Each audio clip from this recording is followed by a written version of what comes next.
Imagine a world where you are free from self-doubt, criticism, and unnecessary suffering. A world where you can live with true happiness and love. Sounds too good to be true. What if I told you that this kind of life is within your reach by following just 4 simple agreements? These agreements, outlined in Don Miguel Ruiz's transformative book, The 4 Agreements, hold the power to change your life.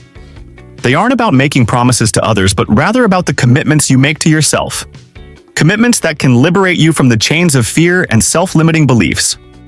Let's explore these agreements one by one, digging deep into their meanings and how they can profoundly impact your life. By the end of this video, you'll have the tools to start living a life of true freedom, authenticity, and inner peace. Introduction to the 4 Agreements. The 4 Agreements is more than just a self-help book. It's a guide to personal freedom. Rooted in the ancient wisdom of the Toltecs, Ruiz presents 4 foundational agreements that serve as a practical and spiritual framework for living. While these agreements might seem simple on the surface, their application can lead to deep and lasting changes in how you perceive yourself and the world around you. These agreements are not rules imposed on you by society or other people. Instead, they are choices you make, choices that empower you to reclaim your personal freedom and live authentically. Let's dive into the first agreement and see how it can radically alter your life. First agreement: be impeccable with your word. The first agreement is to be impeccable with your word. Words are not just sounds or letters strung together. They are powerful forces that shape our reality.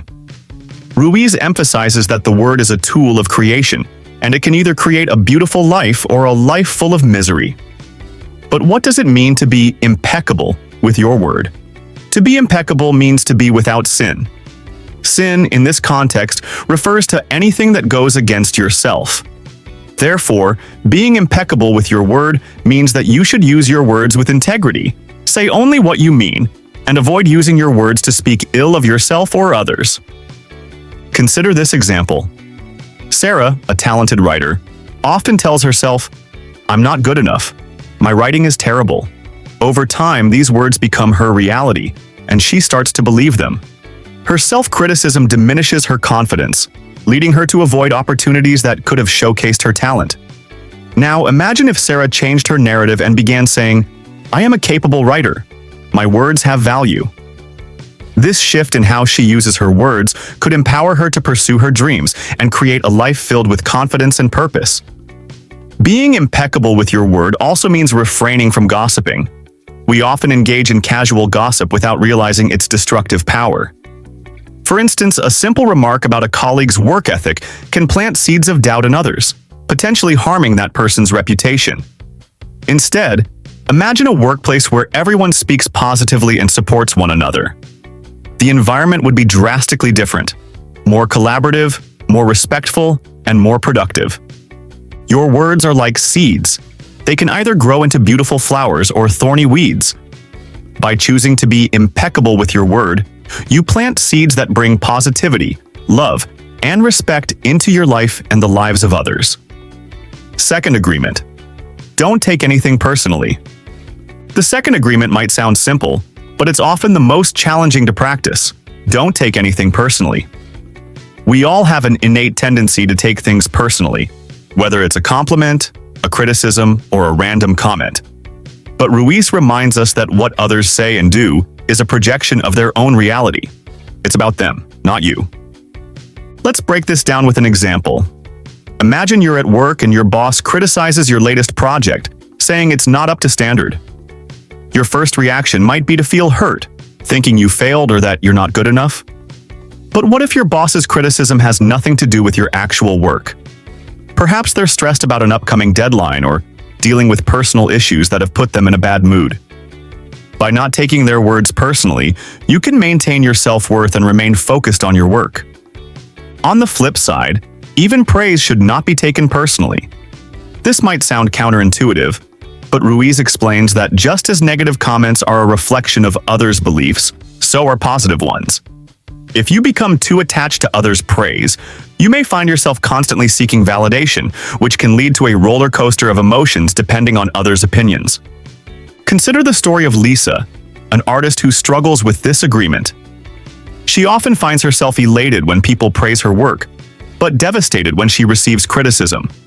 Her mood swings depending on what others say about her art.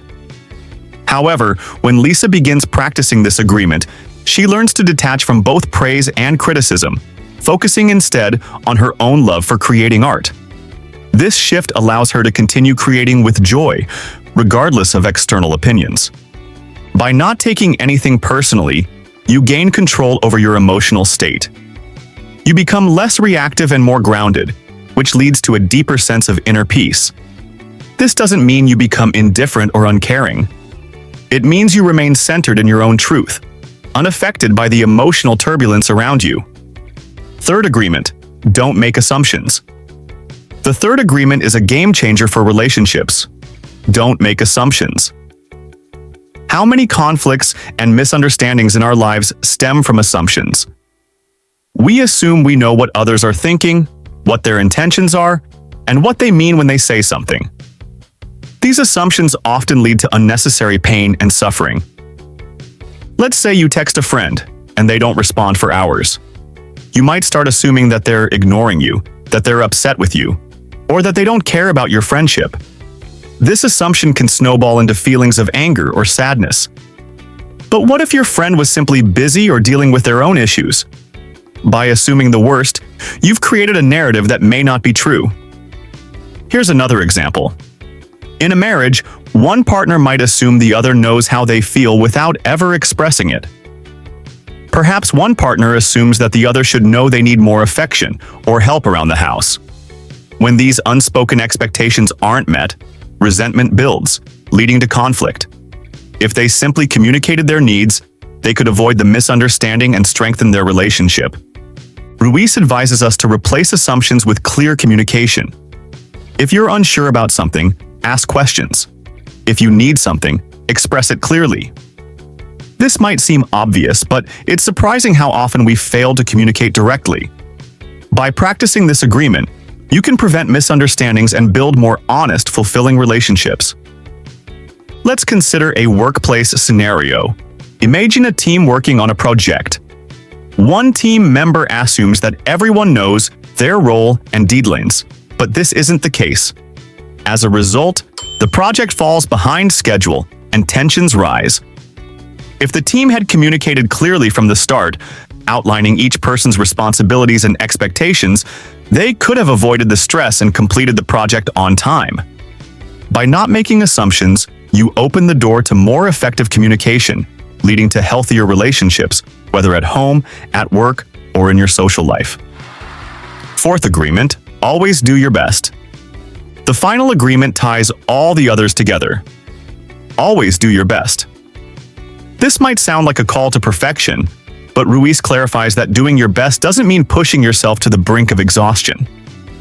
Instead, it's about recognizing that your best will change from moment to moment. For example, imagine a student preparing for an important exam. On some days, they feel energized and focused, able to study for hours. On other days, they might be tired or distracted, and their best effort might look very different. What matters is that they do what they can, given their circumstances, without judging themselves harshly. Doing your best also means being kind to yourself. Let's say you're trying to adopt a healthier lifestyle. One day, you might stick to your diet and exercise routine perfectly, but on another day, you might indulge in some comfort food because you're feeling down. Instead of beating yourself up for not being perfect, acknowledge that you did your best given how you were feeling that day. Consider the example of an entrepreneur launching a new business. They might pour their heart and soul into their work, but they'll inevitably face challenges and setbacks. If they're doing their best, they can look back without regret, knowing that they gave it their all. This mindset allows them to learn from their experiences and keep moving forward, rather than being paralyzed by fear of failure. By always doing your best, you avoid self-judgment, self-abuse, and regret. This agreement frees you from the unrealistic expectations of perfection and allows you to appreciate your efforts, whatever the outcome, tying it all together. So let's recap these 4 powerful agreements. Be impeccable with your word, speak with integrity, and use your words to uplift rather than tear down. Don't take anything personally. Understand that others' actions and words are a reflection of them, not you. Don't make assumptions. Communicate clearly to avoid misunderstandings and unnecessary suffering.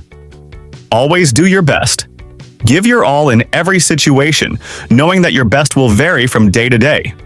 These agreements work together to create a life of freedom, happiness, and love. Imagine